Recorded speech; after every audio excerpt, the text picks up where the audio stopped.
हमारा आज का विषय है मोह। मोह का अर्थ होता है एक ऐसा आकर्षण जिससे छूटा ना जा सके, ऐसा खिंचाव जिस पर हम काबू ना पा सकें। यही होता है ना मोह। विवश होकर हम खींचे चले जाते हैं। कुछ प्राप्त करने के लिए हम अपना सब कुछ दांव पर लगा देते हैं।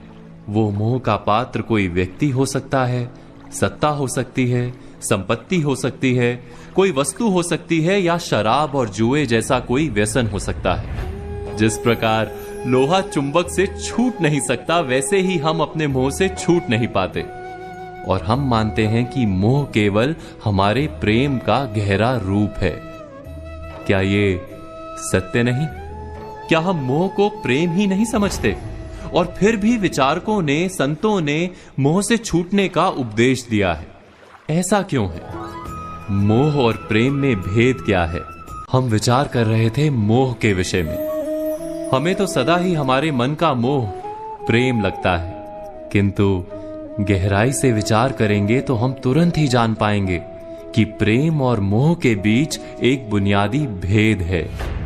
प्रेम होता है तब हम किसी के सुख की इच्छा करते हैं, जब मोह होता है तब हम किसी के सुख की कामना करते हैं। बस इतना सोचने पर प्रेम और मोह का भेद तुरंत ही समझ में आ जाता है। किसी व्यक्ति के प्रति जब हमारे मन में प्रेम होता है तब हम उसे सुख देने का प्रयास करते हैं। उसके प्रति मोह होता है तब हम उसके माध्यम से स्वयं सुख प्राप्त करने का प्रयत्न करते हैं।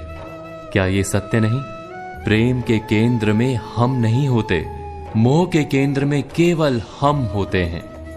ये तो व्यक्ति की बात हुई, किंतु किसी वस्तु के प्रति प्रेम और मोह में क्या ऐसा ही भेद होता है? विचार कीजिए। यदि हमें सत्ता और पद के लिए प्रेम है तो हम क्या करेंगे? स्वयं अपने आप को उस सत्ता या पद के लिए योग्य बनाएंगे। किंतु यदि मोह है तो हम उसे प्राप्त करने के लिए किसी भी प्रकार का अनुचित कार्य करने को तैयार हो जाएंगे। संपत्ति के लिए प्रेम है तो हम मेहनत करेंगे, यदि मोह है तो चोरी करेंगे। क्या ये सत्य नहीं? हम विचार कर रहे थे मोह के विषय में। जिस वस्तु या व्यक्ति के लिए हमें मोह होता है, हमारे सारे सुख का आधार हम उसे ही मान लेते हैं। जब वो प्राप्त नहीं होता तो हमारे मन में विक्षिप्तता प्रवेश करती है, जुनून पैदा हो जाता है। रात दिन हम उस व्यक्ति या वस्तु को प्राप्त करने के बारे में सोचते हैं। उसे प्राप्त करने के लिए उचित अनुचित का विचार नहीं करते। यही कारण है कि मोह से भरा व्यक्ति स्वयं को और समाज को हानि पहुंचाता है। तो क्या इस मोह से बचना इतना कठिन है? नहीं। मोह से छूटने का सरल सा उपाय है, मोह को प्रेम में परिवर्तित कर दें। अर्थात बस इतना जान लें कि हमारा सुख और दुख किसी व्यक्ति या वस्तु के कारण नहीं हो सकता। सुख और दुख ये तो हमारे अंतर का व्यापार है, हमारी आत्मा का स्वभाव है। जैसे ही हम किसी को अपने सुख का आधार मानना बंद करते हैं, क्या तुरंत ही हमारा पागलपन नहीं छूट जाता?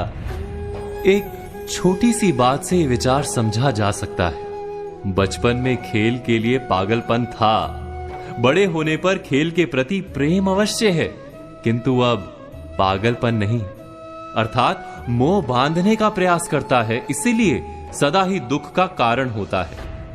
प्रेम मुक्ति देता है, इसीलिए सदा ही सुख का आधार बनता है। इस पर विचार अवश्य कीजिएगा।